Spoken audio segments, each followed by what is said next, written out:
भगवती श्री ललिता महात्रिपुर सुंदरी एवं भगवान सदाशिव को प्रणाम करते हुए आप सभी को नमस्कार।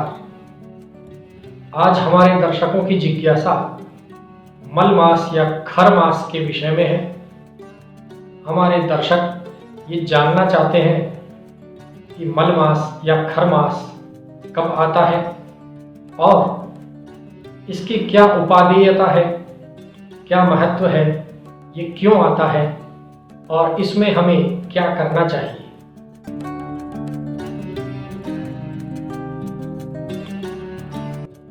मित्रों, यह मलमास या खर मास विषय ज्योतिष विज्ञान का एक बिंदु है, ज्योतिष विज्ञान की सीमा में है। ज्योतिष विज्ञान के क्षेत्र में यह विषय आता है।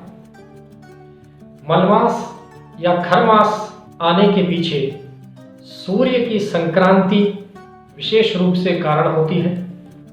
जैसा कि आप सब जानते हैं कि सूर्य 12 राशियों में संक्रमण करते हैं, मेष, वृष, मिथुन, कर्क इत्यादि। उन्हीं राशियों के स्वामी विभिन्न ग्रह हैं। उन राशियों में से 2 राशियां ऐसी हैं, धनु और मीन, जिनके स्वामी हैं बृहस्पति, गुरु। सूर्य 12 राशियों में संक्रमण करते हुए जब धनु राशि में आते हैं तो खर मास कहलाता है या मल मास कहलाता है। यह मल मास 15 दिसंबर से प्रारंभ होगा और 14 जनवरी तक, जब सूर्य धनु से मकर में प्रवेश करेंगे, तब तक रहेगा। इस मल मास में एक विशेष ज्योतिष विज्ञान से संबंधित ध्यान देने वाली बात यह है कि सूर्य ग्रहों के राजा हैं और बृहस्पति गुरु हैं। अर्थात सूर्य जब गुरु की राशि में आ रहे हैं, धनु में आ रहे हैं, गुरु के घर में आ रहे हैं, तो उनके स्वभाव में, उनके गुणों में, उनके प्रभाव में परिवर्तन होता है। जो प्रभाव वे प्रायः मनुष्यों पर विभिन्न स्थितियों के अनुसार देते हैं, उस प्रभाव में परिवर्तन होता है। जब एक राजा गुरु के घर में प्रवेश करता है, वहां रहता है, तो उसके राजसी प्रभाव में कुछ कमी आती है और वह सात्विक होता है, वह आध्यात्मिक होता है, ज्ञान की ओर अग्रसर होता है और गुरु से आशीर्वाद प्राप्त करना चाहता है। इसी प्रकार से जब सूर्य बृहस्पति की राशि धनु में आते हैं तो सूर्य का राजसी प्रभाव कुछ आध्यात्मिक होता है, ज्ञान से संबंधित होता है। इसी प्रकार से हम देखें कि इस मल मास में, इस खर मास में वैवाहिक संस्कार अर्थात शादी विवाह इत्यादि नहीं होते।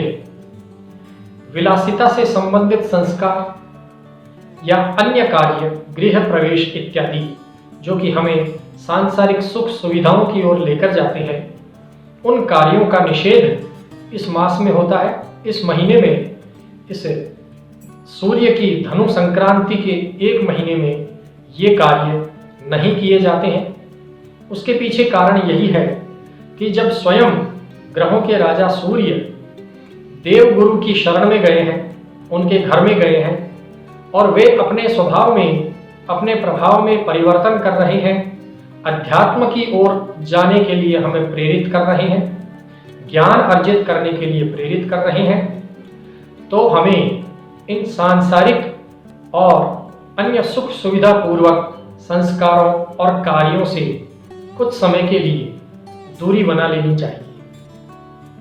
सूर्य के द्वारा धनु राशि में संक्रमण हमें यह भी शिक्षा देता है कि हमें इस समय अध्यात्म की ओर जाने के लिए प्रयास करने चाहिए। जो व्यक्ति अध्यात्म के क्षेत्र में आगे बढ़ना चाहते हैं, उस तरफ प्रयास करना चाहते हैं और वर्ष भर उन्हें यदि कोई समस्याएं, कोई बाधाएं परेशान करती हैं, तो उन्हें इस विशेष समय पर विशेष प्रयत्न करने चाहिए जिनके द्वारा वे अध्यात्म मार्ग पर आगे बढ़ सकें। अर्थात यह मलमास, यह खर मास हमें सांसारिकता से दूर ले जाकर अध्यात्म की ओर ले जाने में, अध्यात्म से जोड़ने में, ज्ञान अर्जित करने में, ईश्वर से सन्निधान करने में विशेष रूप से लाभकारी होता है।